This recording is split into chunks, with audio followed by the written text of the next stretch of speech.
Olá, boa noite. Tribunais de Justiça de todo o país promovem ações na primeira Semana Nacional da Saúde no Poder Judiciário. Supremo confirma a inconstitucionalidade de uma lei do Distrito Federal que criava o ensino domiciliar. Superior Tribunal de Justiça nega liberdade aos policiais militares suspeitos de participação na morte do delator de uma facção criminosa no aeroporto de Guarulhos.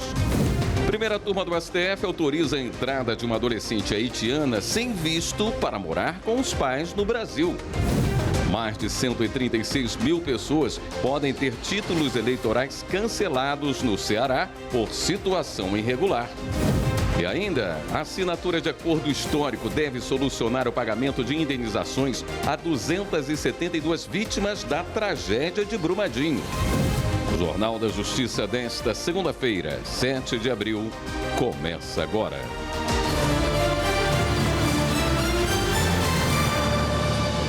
O Supremo confirmou a inconstitucionalidade de uma lei do Distrito Federal que criava o ensino domiciliar. Segundo a primeira turma do STF, somente uma legislação federal pode instituir essa modalidade no país. Evne Araújo.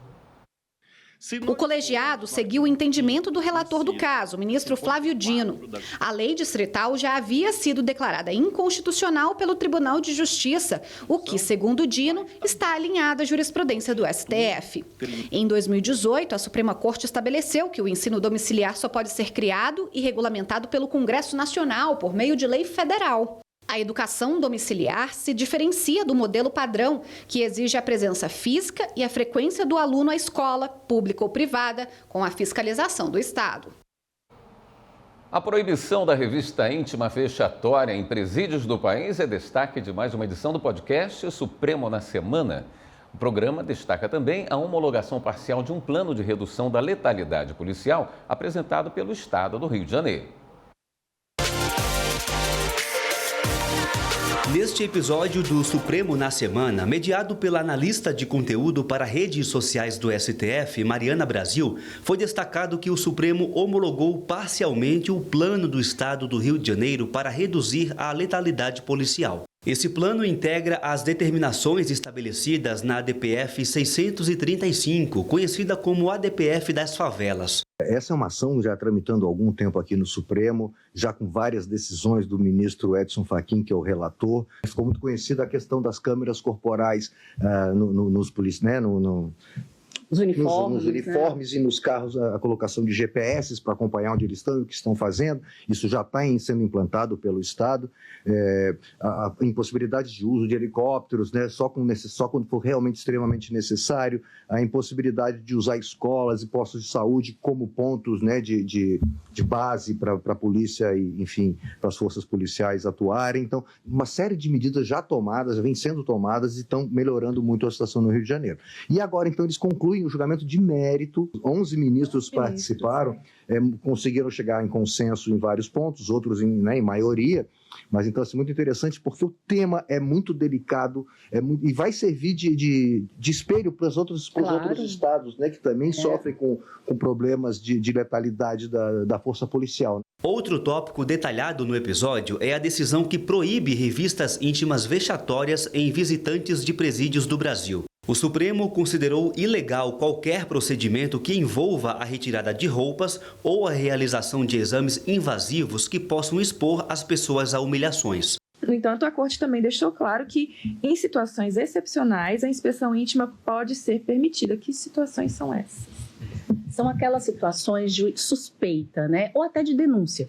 Teve uma denúncia de que de tal pessoa que vai visitar ali alguém que está cumprindo pena num estabelecimento prisional de regime fechado, ela poderia estar portando alguma substância ilícita ou algum instrumento que não pode entrar dentro do presídio. Então, se a pessoa não concordar com aquela revista íntima, que será feita, né, por profissionais de saúde, ela poderá ficar impedida de adentrar no estabelecimento prisional. No podcast também são detalhadas a destinação de verbas trabalhistas e a isenção de pedágio para pessoas com deficiência. O conteúdo está disponível no canal do STF, no YouTube e no Spotify. O Conselho Nacional de Justiça iniciou hoje a inspeção no Tribunal de Justiça de Pernambuco. A ação faz parte do calendário do CNJ, que visita todos os tribunais do país. Acompanhe a reportagem de Carolina Chaves. Nos últimos 2 anos, o CNJ realizou 26 visitas entre inspeções e correições nos tribunais de todo o país. A partir de hoje, até sexta-feira, um grupo convocado pelo CNJ vai verificar o funcionamento nos setores administrativos e judiciais no TJ pernambucano. Com a ação, a equipe vai verificar quais irregularidades ou dificuldades são enfrentadas pelos magistrados e servidores. A abertura ocorreu hoje com a presença do Corregedor Nacional de Justiça, ministro Mauro Campbell. Nós não estamos aqui para corrigir ninguém. O motivo da inspeção é fazer com que, verificar, melhor dizendo, se esta corte administrativamente vem seguindo os parâmetros traçados administrativamente pelo Conselho Nacional de Justiça. A inspeção nos tribunais começou em fevereiro e segue até junho. O CNJ já visitou os tribunais de justiça do Maranhão, do Amapá, do Pará e do Rio Grande do Norte. Os próximos a serem inspecionados serão do Rio de Janeiro, Alagoas e Mato Grosso. Em Pernambuco, ainda será realizada a caravana de cooperação judicial, que vai reunir juízes para tratar sobre medidas para identificação, tratamento e prevenção de demanda judiciária abusiva. O Superior Tribunal de Justiça manteve a prisão de policiais militares suspeitos de participarem da morte de delator do PCC. Repórter Jéssica Castro. O ministro Sebastião Reis Júnior negou o pedido de eliminar em habeas corpus apresentado em favor de 4 policiais militares suspeitos de participação no assassinato do empresário Antônio Vinícius Lopes Gritzbach, delator do grupo criminoso Primeiro Comando da Capital, o PCC. Antônio Vinícius Lopes Gritzbach foi executado no Aeroporto Internacional de Guarulhos. Ele era investigado por lavagem de dinheiro e ligação com o PCC. E após firmar acordo de colaboração premiada, vinha revelando nomes de integrantes da facção e denunciando policiais envolvidos em esquemas de corrupção. No dia do crime, o empresário voltava de viagem e havia contratado uma escolta particular formada pelos policiais, mas a equipe não compareceu ao local, alegando problemas mecânicos no trajeto até o aeroporto. As prisões foram decretadas pela 5ª Auditoria Militar de São Paulo, que apontou indícios de que os agentes atuavam em benefício da facção. Ao STJ, a defesa dos policiais alegou excesso de prazo nas investigações, que ultrapassam 60 dias. Argumentou ainda que não há elementos concretos que indiquem risco à ordem pública, à instrução criminal ou à hierarquia militar, e que a prisão se baseia apenas em suposições. Ao analisar o pedido, o ministro Sebastião Reis Júnior destacou que o Tribunal de Justiça Militar de São Paulo reconheceu a complexidade do caso ao manter as prisões. O ministro pontuou ainda que a simples participação em organização criminosa, sobretudo por agentes públicos ligados à segurança, evidencia elevado grau de periculosidade, o que justifica a manutenção da custódia cautelar. O mérito do habeas corpus será julgado pela 6ª turma. Mais de 136 mil pessoas podem ter títulos eleitorais cancelados no Ceará por situação irregular. Começou no Rio de Janeiro as audiências contra as acusadas de matar empresário com brigadeirão envenenado. E a Justiça suspende salários do juiz que usou documento falso e se tornou réu. Vamos conferir. O presidente do Tribunal de Justiça de São Paulo decidiu suspender administrativamente os pagamentos que o juiz aposentado José Eduardo Franco dos Reis teria direito de receber.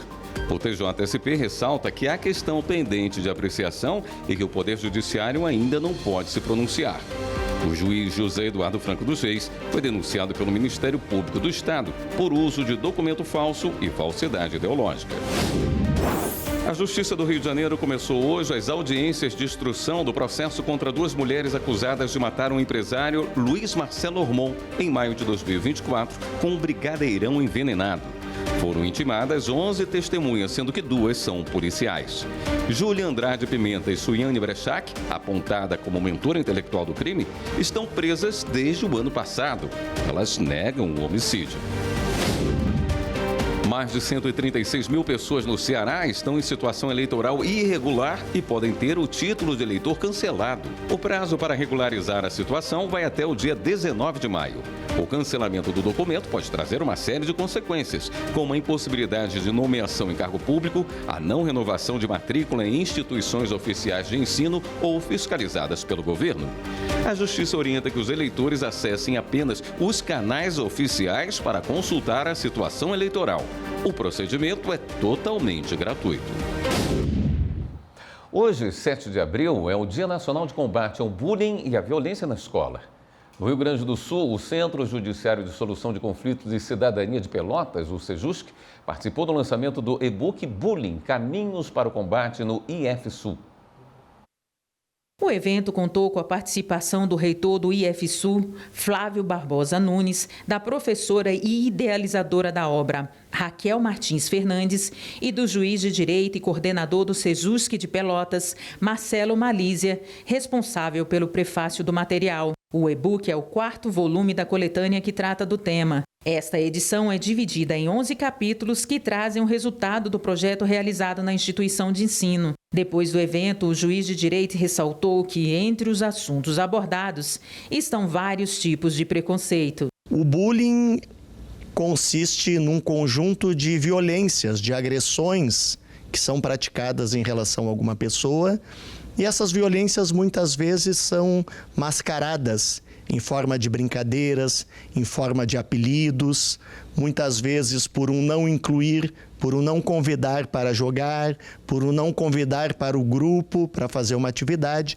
Então, são uma série de violências explícitas, por vezes silenciosas, que precisam ser vistas. O juiz de direito também destacou a relevância de ações preventivas e educativas no combate ao bullying. Numa roda de conversa, a vítima do bullying pode expor o seu sofrimento, o ofensor pode ver o mal que está causando, pode se desculpar, podem construir um plano de convivência sem aquelas violências.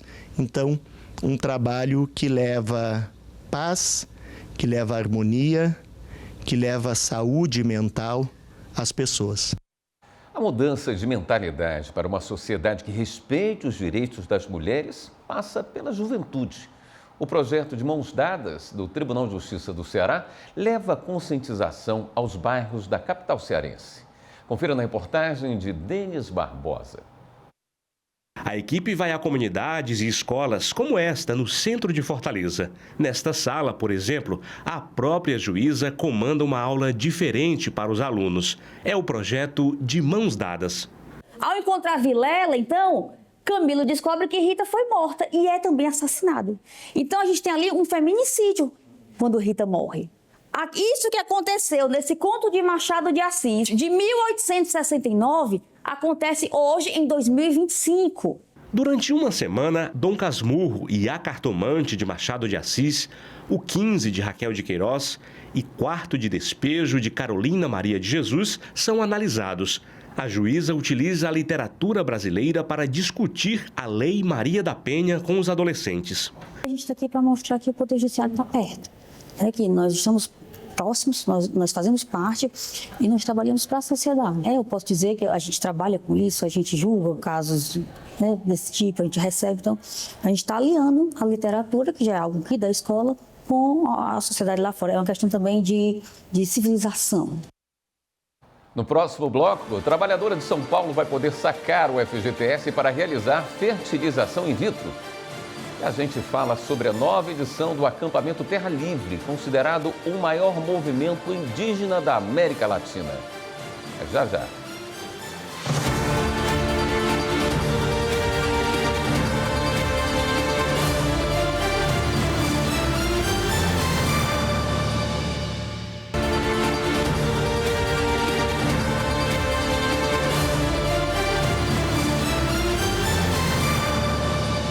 O acordo judicial histórico firmado nesta segunda-feira deve solucionar 63 ações trabalhistas relacionadas ao rompimento da barragem de Brumadinho, em Minas Gerais. A A cooperação foi proposta pelo Tribunal Superior do Trabalho, que vem mediando a conciliação entre a mineradora Vale e os familiares das vítimas. Repórter Pablo Lemos. Familiares das 272 vítimas da tragédia devem ser beneficiados. Isso também inclui as vítimas que não tinham relação jurídica com a empresa e aqueles parentes que não ingressaram com ações judiciais para reivindicar indenizações. O acordo foi assinado na sede do Tribunal Regional do Trabalho de Minas Gerais. É um marco histórico no que respeita à cooperação judiciária, uma cooperação interinstitucional. Todas as unidades do Judiciário e do Ministério Público, da Procuradoria do Trabalho, unindo-se para realizar esse acordo de cooperação a fim de agilizar, dando celeridade e efetividade à reparação extrapatrimonial para as vítimas do rompimento da barragem ou das barragens da mina Córrego do Feijão em Brumadinho. Instituições do Poder Judiciário, do Ministério Público e da Defensoria Pública vão atuar de forma conjunta para viabilizar a construção desse acordo entre a Vale e representantes dos familiares das vítimas. A mediação é feita desde o fim do ano passado pelo Tribunal Superior do Trabalho. Foi histórico porque unimos todos nós em busca da solução possível para minimizar a dor das famílias enlutadas com a morte causada por aquele trágico acidente. Um beneficiário de seguro que matou a mãe durante surto pode receber indenização. Esse entendimento é da terceira turma do Superior Tribunal de Justiça. A repórter Kátia Gomes traz os detalhes dessa decisão. Segundo o processo, a mãe contratou um seguro de vida de cerca de R$113 mil e o filho foi indicado como único beneficiário. Durante um surto esquizofrênico, o rapaz matou a mãe atropelada. Após o homicídio, o filho foi considerado inimputável, não podendo ser responsabilizado criminalmente devido ao transtorno mental. Em primeira instância, o pedido do beneficiário para receber o pagamento foi negado, sob o fundamento de que ele havia praticado um ato doloso. Mas o Tribunal de Justiça do Paraná reverteu a decisão, considerando que o filho não tinha discernimento no momento do crime, sendo incapaz de agir de forma consciente. O tema a se tratar no Código hoje é o artigo 768. Por quê? Porque o artigo 768 diz que não se pode pagar o seguro, né, se a pessoa contribuiu intencionalmente para o agravamento do dano. Só que, como o indivíduo era incapaz, ele estava numa situação decorrente de uma patologia, o reconhecimento da sua incapacidade afasta a ideia de uma intencionalidade nessa conduta. A seguradora recorreu ao STJ, mas os ministros da terceira turma mantiveram o entendimento de segunda instância. A autora do voto que prevaleceu no julgamento, a ministra Nancy Andrighi, observou que, se o beneficiário consciente e intencionalmente agrava o risco, deve-se aplicar a sanção legal de perda do direito ao benefício assegurado. Ainda segundo a ministra, se por outro lado ocorreu o agravamento do risco, sem que seja possível identificar a manifestação de vontade devido à inimputabilidade do beneficiário, não há vontade civilmente relevante nessa conduta e, assim, não se configura a intenção dolosa apta a afastar o direito à indenização do seguro. Uma trabalhadora de São Paulo vai poder sacar o FGTS para realizar fertilização in vitro. Ao autorizar a medida, a Justiça Federal reforçou que o rol de hipóteses para saque do Fundo de Garantia não é taxativo e pode ser ampliado para garantir direitos fundamentais. Evne Araújo. A trabalhadora entrou com a ação na Justiça pedindo a liberação dos valores de todas as contas dela vinculadas ao FGTS. Ela alegou situação excepcional de saúde relacionada à infertilidade. Em decisão da primeira instância, o saque foi autorizado, mas a Caixa recorreu da sentença. A instituição financeira que gerencia o fundo de garantia argumentou que o pedido da trabalhadora não se enquadraria nas hipóteses previstas na lei que disciplina a movimentação do FGTS. A Caixa alegou ainda que a ampliação das possibilidades abriria precedentes para autorizações em massa fora da finalidade. A segunda instância, no entanto, negou o recurso. Em decisão unânime, o Tribunal Regional Federal da Terceira Região justificou que o rol de hipóteses para saque do fundo de garantia não é fixo. De acordo com o entendimento já pacificado no Superior Tribunal de Justiça, a lista não é taxativa, devendo ser interpretada em consonância com os princípios do ordenamento constitucional e com os fins sociais a que a lei se destina. A interpretação extensiva dos dispositivos legais pertinentes é própria e adequada, no sentido de resguardar o direito à vida e à saúde. A sede do Tribunal Superior do Trabalho e do Conselho Superior da Justiça do Trabalho ganhou uma nova iluminação para divulgar a campanha Abril Verde. Quem explica o porquê dessa iniciativa é o repórter Rossini Gomes. É assim que o prédio do TST e do CSJT em Brasília será visto à noite até o fim do mês. O objetivo da nova iluminação é chamar a atenção para o Abril Verde, campanha que conscientiza sobre a prevenção de acidentes de trabalho e de doenças ocupacionais. A cerimônia de iluminação contou com a presença do presidente do TST e do CSJT, ministro Aloísio Corrêa da Veiga, e de ministros da Corte Trabalhista. Dentre eles, o coordenador nacional do programa Trabalho Seguro, ministro Alberto Balazeiro. A segurança no trabalho é um problema do ano inteiro, né? O mês de abril tem um grande mérito e é nisso que se insere o nosso programa Trabalho Seguro, que é chamar a atenção para os acidentes, chamar a atenção para as ações que podem promover segurança, que podem promover IGD de meio de trabalho. Então, nesse mês de abril, nós concentramos as ações e chamamos a atenção. No evento, os ministros e representantes do Ministério Público do Trabalho destacaram que no próximo dia 28 será celebrado o Dia Nacional em memória das vítimas de acidentes e doenças do trabalho. A maioria é do sexo masculino. Nós temos que encontrar a causa. Por que isso está acontecendo? O que está faltando, não é?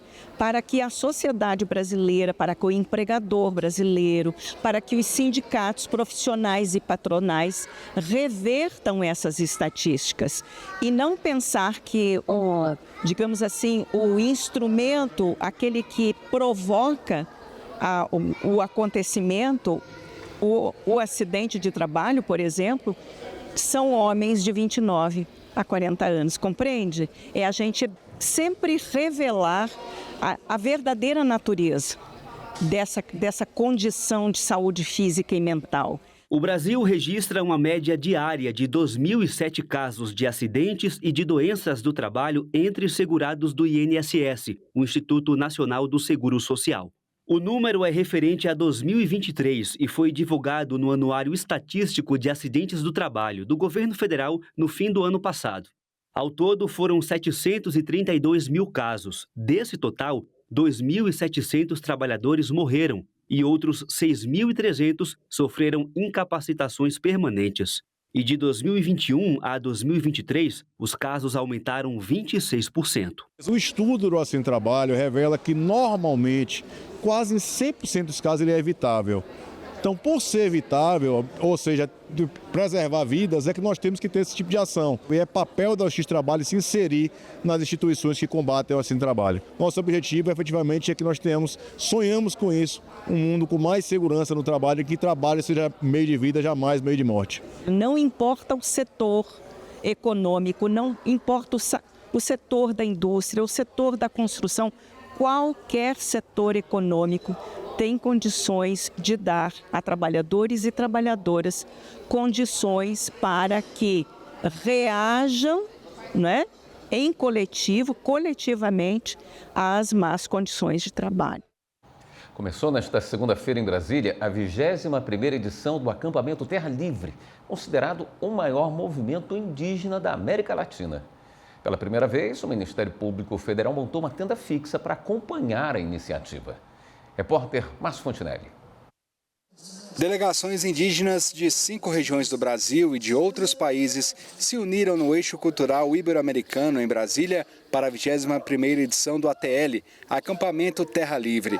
Considerada a maior manifestação dos povos tradicionais da América Latina, um encontro promovido pela Articulação dos Povos Indígenas do Brasil, a APIB, tem como tema a defesa da Constituição e da vida e traz para o debate assuntos como o marco temporal e a demarcação de terras. É um encontro de fortalecimento cultural, de existência e também um momento de nós trazermos para dentro de Brasília aqui essas pautas importantes que nós temos aí lutado por ela, que é uma educação de qualidade, uma saúde que venha também aí fortalecer a assistência ao nosso povo e o território, né? O território é o que nós precisamos. A Conferência do Clima, realizada pela Organização das Nações Unidas, conhecida como COP30, também está no foco da ATL 2025. Nessa COP nós conseguimos fazer algo diferente, foi a garantia de uma maior participação dos povos indígenas nas áreas de negociações, na Zona Azul.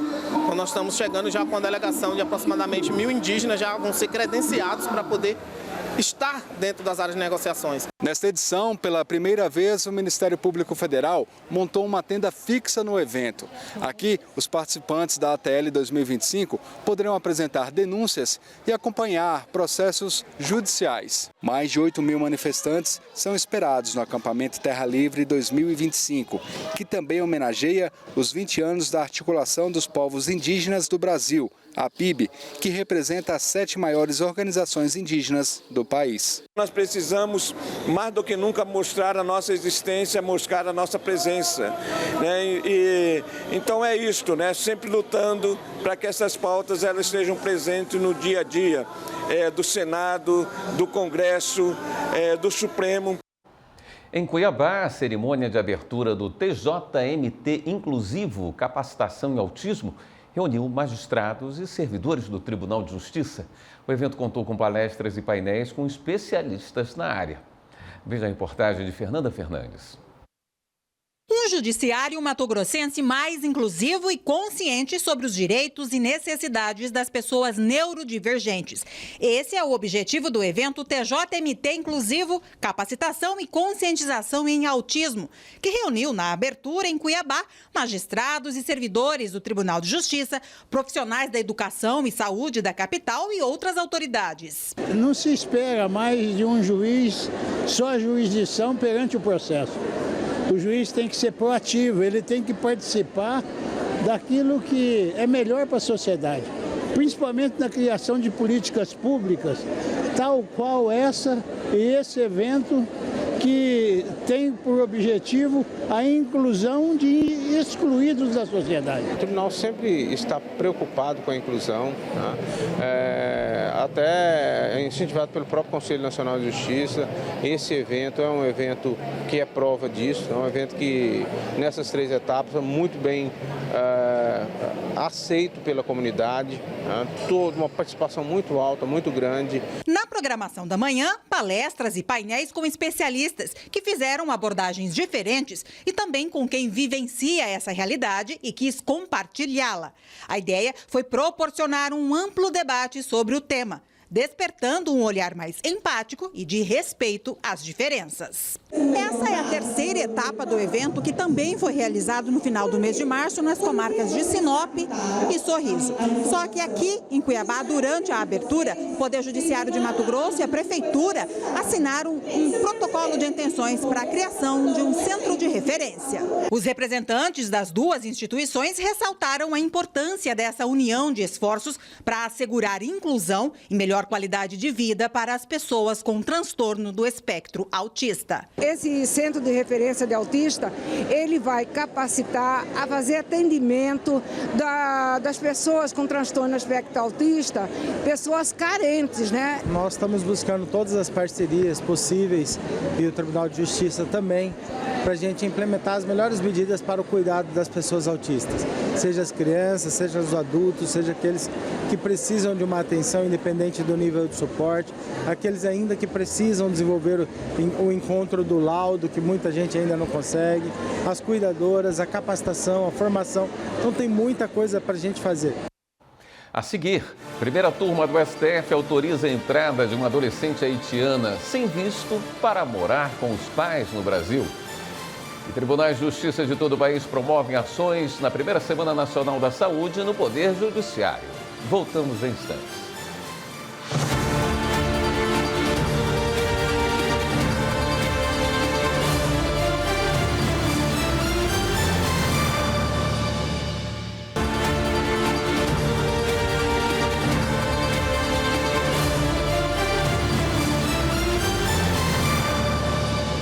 Uma adolescente do Haiti vai poder entrar no Brasil sem visto. A decisão da primeira turma do Supremo Tribunal Federal. Repórter Stephanie Loredo.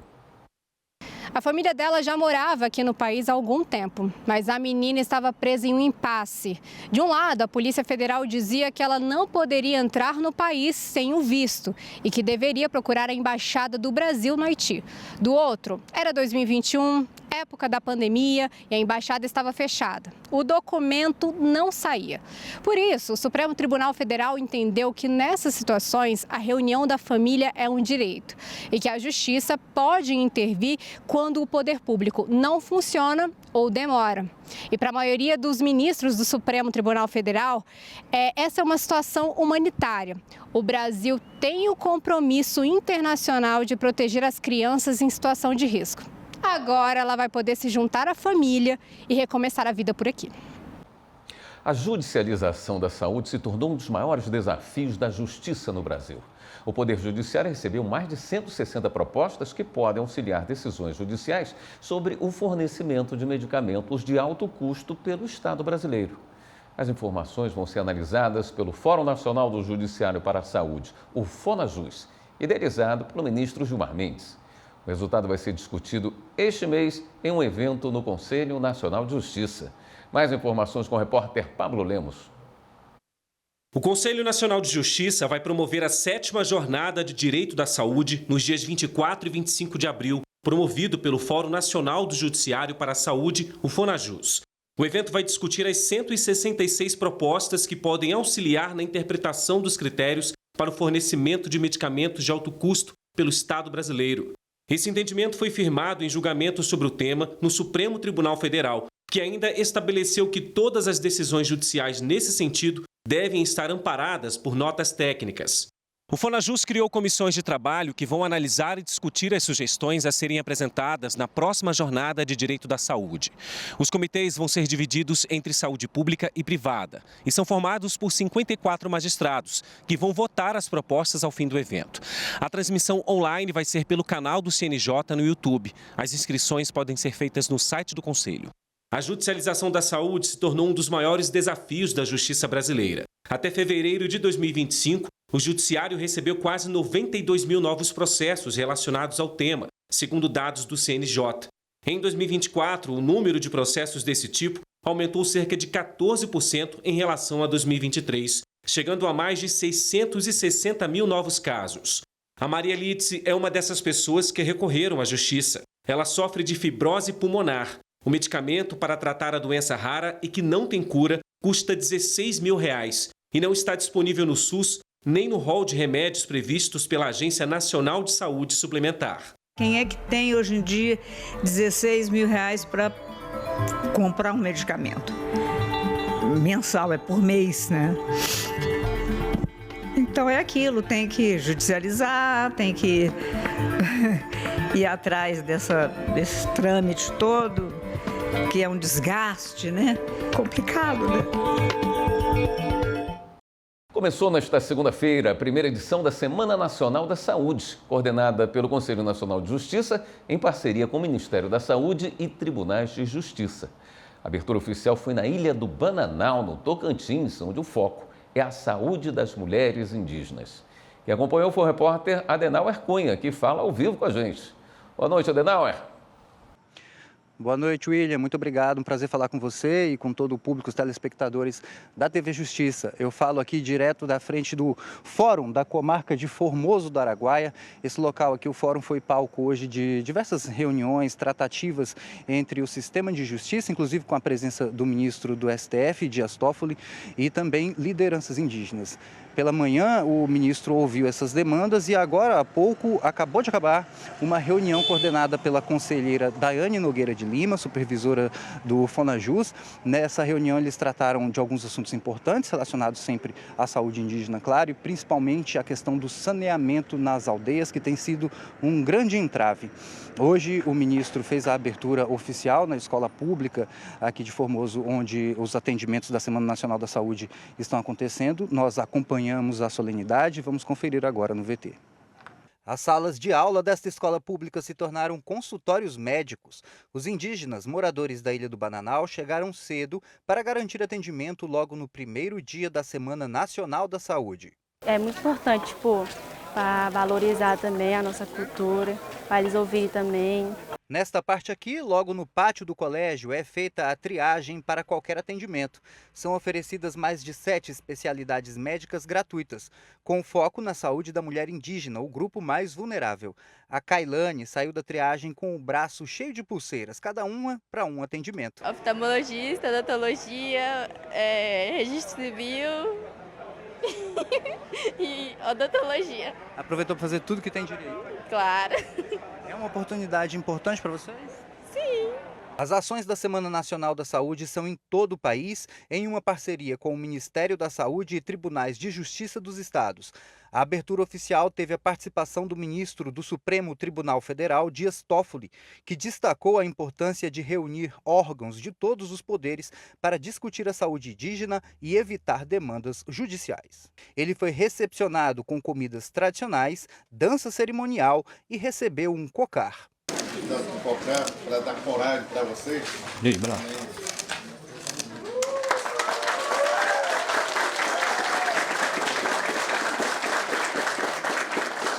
Aqui estamos trazendo equipamentos, doações que vão ficar aqui para a comunidade da Ilha do Bananal. Também estamos trazendo os juízes, promotores, procurador da República, que estarão aqui atuando junto com a Defensoria Pública também, em conciliação em demandas de saúde, se necessário também com decisões que serão proferidas na área de saúde, na justiça, para fazer uma espécie de mutirão da saúde aqui na região da Ilha do Bananal, começando aqui um plano que com certeza também e um projeto que será um projeto muito maior em termos de ações conjuntas de Estado e sociedade. A alta ocorrência de doenças virais como gastroenterites causadas pelo saneamento precário também são problemas frequentes nas aldeias. A saúde indígena é atenção primária. Então, muitas vezes, nós da saúde indígena temos dificuldade de estar realizando atendimento de média e alta complexidade. Muitas vezes demora um pouco porque é regulação. Mas a atenção primária é realizada, nas aldeias. A nossa equipe vai até as aldeias para que possa realizar esse atendimento domiciliar e quando tem a necessidade de encaminhar os pacientes, são referenciados. Além do mais, nós também temos que garantir a água e saneamento para a nossa comunidade indígena. A Ilha do Bananal é a maior ilha fluvial do mundo, tem cerca de 20 mil quilômetros quadrados e é habitada quase que exclusivamente por indígenas, principalmente das etnias Javaé e Carajás. O território fica entre 2 rios, o Javaés e o Araguaia. Nesta época do ano, quando os rios estão cheios, o transporte tem que ser feito em muitos pontos de barco. E esse deslocamento de cerca de 2.000 indígenas que vivem na ilha para ter acesso de saúde nos municípios é um dos gargalos do atendimento por aqui. O governador do Tocantins, Vanderlei Barbosa, e a presidente do Tribunal de Justiça do Estado do Tocantins, Maísa Vendramini Rosal, acompanharam a visita do ministro. Nesse período, a gente vai movimentar as ações da saúde no Fórum de Formoso do Araguaia e também no Fórum de Cristalândia. Então serão dias importantes para o judiciário como para todo o povo tocantinense. Na aldeia São João moram mais de 300 pessoas. O cacique da comunidade falou sobre a importância da presença do judiciário no local. Isso é importante porque também a gente vai levar visibilidade para fora, mostrar que nós vivemos aqui, nós vivemos aqui. Então a autoridade tem que ver, reconhecer que existimos aqui na Ilha do Bananal, entendeu? Então isso é importante para a gente.